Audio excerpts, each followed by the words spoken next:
For the past few weeks, we have been hearing about Dr. Antoinette Candia Bailey, who was about 49 years of age when she unalived herself.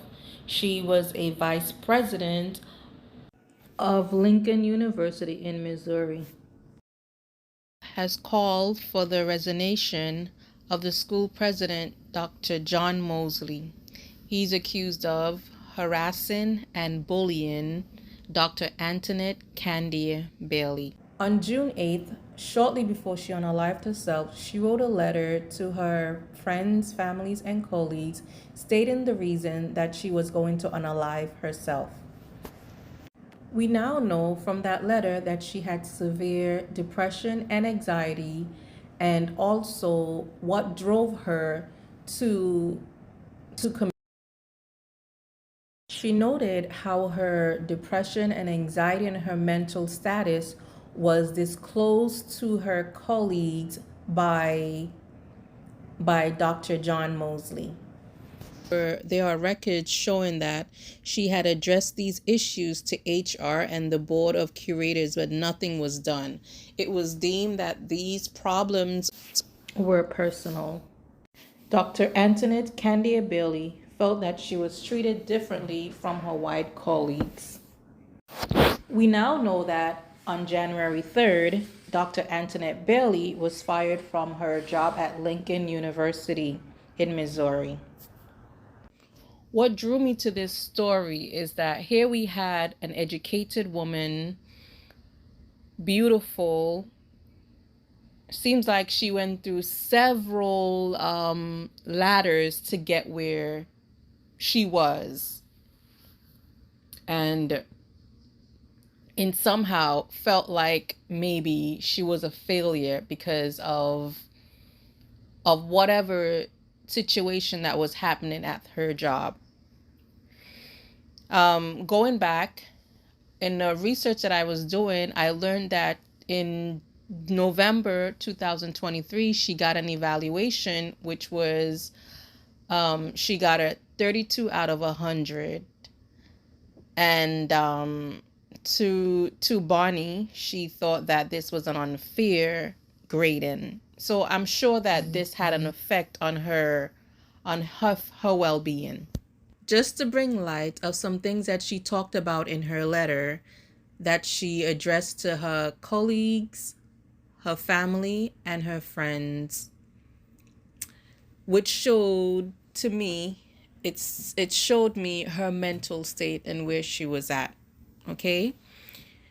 She wrote, "I request to be removed under your leadership as this was causing significant attacks." She went on to write, "Several times I asked for help, your expectations, and an improvement action plan, and you ignored my request, or when face to face, you danced around the topic.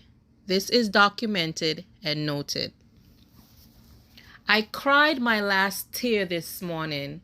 I've had dark days, but I've never been this dark in my 25 years in the field. I can only imagine how she was feeling at that moment.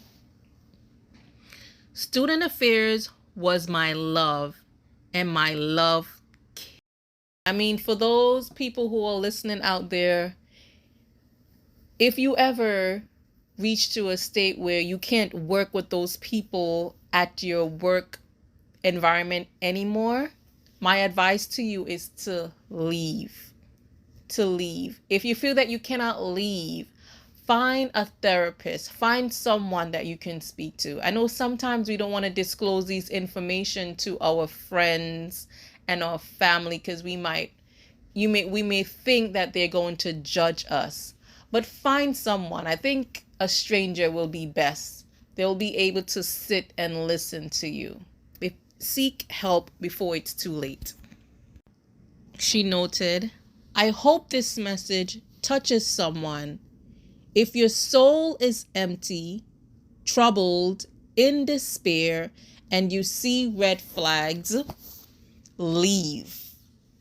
Don't try to stick around. My soul can now rest.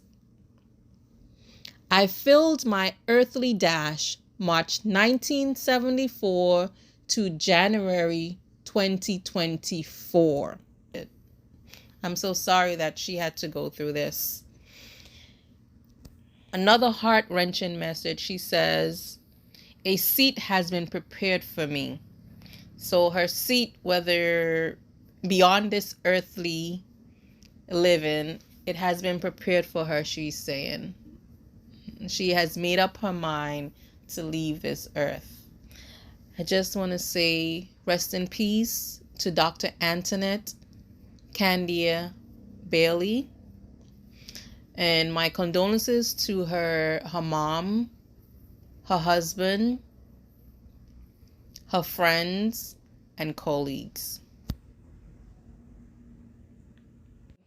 It just really feels like a nightmare, to be honest, because she touched so many people's lives. For Shauna Harris and Maya Lawrence, Dr. Antoinette Candia Bailey was affectionately known as Bonnie.